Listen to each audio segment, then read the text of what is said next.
di sini kita mau on the way ke mana ya? Kepik.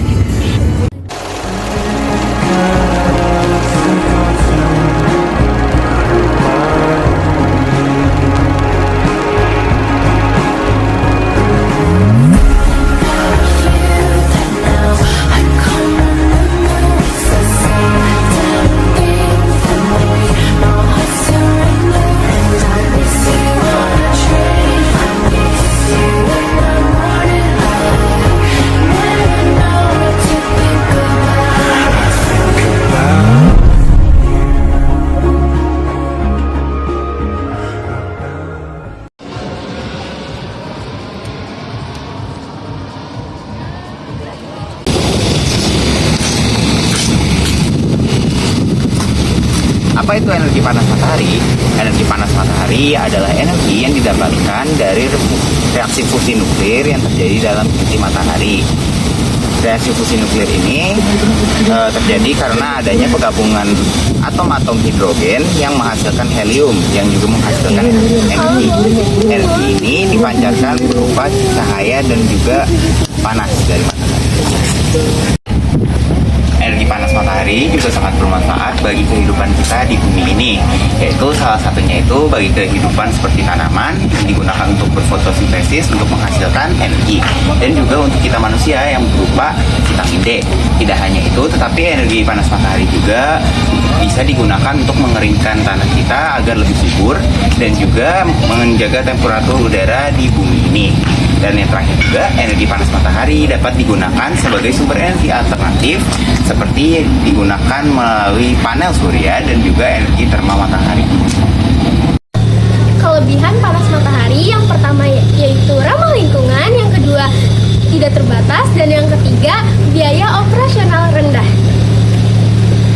Juga kekurangan dari energi panas matahari. Yang pertama adalah produksi terbatas, yang kedua adalah tergantung cuaca, dan yang terakhir adalah membutuhkan area yang luas. Energi matahari dimanfaatkan dengan dua cara, yaitu yang pertama adalah dengan energi listrik fotovoltaik, di mana energi matahari tersebut akan ditangkap oleh panel surya dan akan dikonversi menjadi energi listrik. Dan yang kedua adalah energi termal matahari, di mana energi panas matahari akan digunakan untuk memanaskan air dan udara dan akan ditangkap oleh kolektor surya.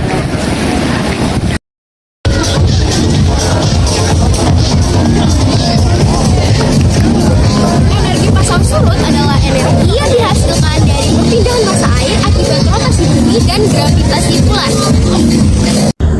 Energi pasang surut atau juga yang biasanya disebut energi tidal digunakan dengan cara memanfaatkan naik turunnya pasang surut air sehingga adanya perpindahan massa air. Hal ini dilakukan dengan membuat sebuah bendungan yang dilengkapi oleh turbin dan juga generator dan sebuah tidal basin atau yang biasanya juga disebut tempat penampungan air. Sehingga pada saat naik turunnya air, arus air yang masuk ataupun keluar dari tidal basin akan memutar turbin sehingga terjadilah energi kinetik yang lalu akan dikonversi menjadi energi listrik. Kelebihan pasang surut adalah setelah dibangun, energi pasang surut dapat dihasilkan dengan secara gratis. Dan yang kedua, tidak menghasilkan efek gas rumah kaca. Dan yang ketiga, tidak membutuhkan bahan bakar. Dan yang keempat, biaya operasi relatif rendah. Yang kelima, energi listrik yang sangat stabil. Kekurangan energi pasang surut ada 3.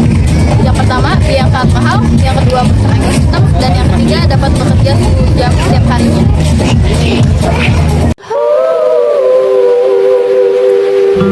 Ternyata bener ya, setiap masa ada orangnya, setiap orang ada masanya. Karena mengikhlaskan juga bagian dari mencintai. Langit dan laut saling